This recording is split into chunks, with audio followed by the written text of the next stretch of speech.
Кыргыз Республикасы дүйнө картасында. Балдар, Кыргыз Республикасы Евразия материгинде жайгашкан. Ал түндүк жагынан Казакстан, батыш жагынан Өзбекстан, түштүк батыш жагынан Тажикстан, ал эми түштүк жагынан Кытай эл республикалары менен чектешип турат. Кыргыз Республикасынын борбор шаары Бишкек шаары. Бишкек шаары Чүй өрөөнүндө жайгашкан. Ал эми Кыргыз Республикасында 7 облус бар. Алар Баткен, Чүй, Нарын, Ош, Жалал-Абад, Талас, Ысык көл болуп эсептелет. Эсиңерде барбы балдар? 1991 жылдын 31 августунда Кыргызстан көз карандысыздык жөнүндө декларация кабыл алган. Ошол күндөн баштап дүйнө жүзү тааныган эгемендүү мамлекет болду. Биз баарыбыз 31 августу эгемендүүлүк майрамы катары майрамдап келебиз. Башка эгемендүү өлкөлөр сыяктуу эле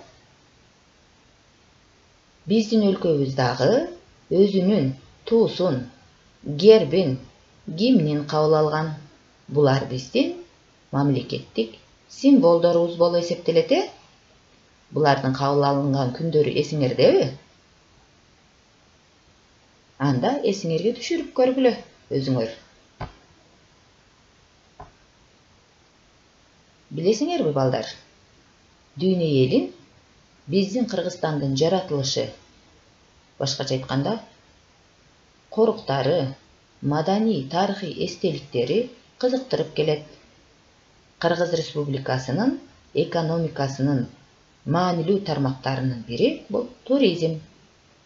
Башка жактан келген туристтер биз айткан жаратылышы кооз коруктарыбызды, тарыхый маданий эстеликтерибизди көрүүгө кызыгып келет. Азыр биз аларга токтолуп өтөбүз. Бул Сарычелек корогубуз. Ал эми бул Аларча корогу. Ошондой эле эң негизгиси биздин кереметтүү Ысык көлүбүз бар. Булардын баары дүйнө элин кызыктырып келет. Ошолорду көрүүгө чет өлкөлөрдөн адамдар көп келишет. Ал эми балдар, тарыхый маданий эстеликтерге токтолуп өтсөк, Ош шаарындагы Сулайман тоосу, Өзгөн мунарасы, Бурана мунарасы, ошондой эле Шах Файзел күмбөзү Ала Бока районунда жайгашкан. Ушул тарыхый маданий эстеликтер бардык келген туристтерди аябай кызыктырат.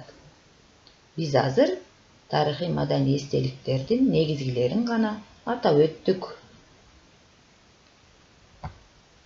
Анда балдар, силер бүгүнкү сабакта өлкөбүз жөнүндө алган маалыматыңарды канчалык эстеп калдыңар текшерип көрөлү.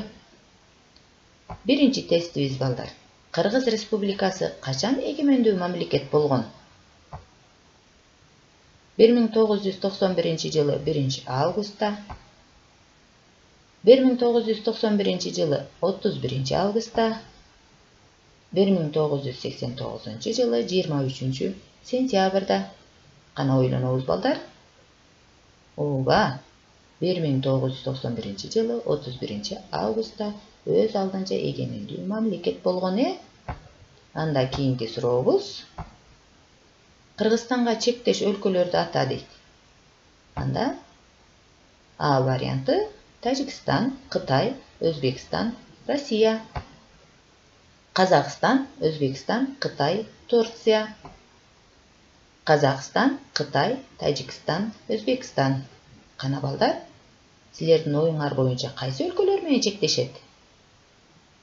Албетте, Казакстан, Кытай, Тажикстан, Өзбекстан өлкөлөрү менен чектешип турабыз. Кыргызстанга келген туристтерди эмнелер кызыктырат? Белгилүү коруктар жана архитектуралык эстеликтер, шаарлары, тоолору. Кана эстейбиз? Ооба, бул белгилүү коруктарыбыз жана архитектуралык эстеликтерибиз келген туристтерди аябай кызыктырып келет.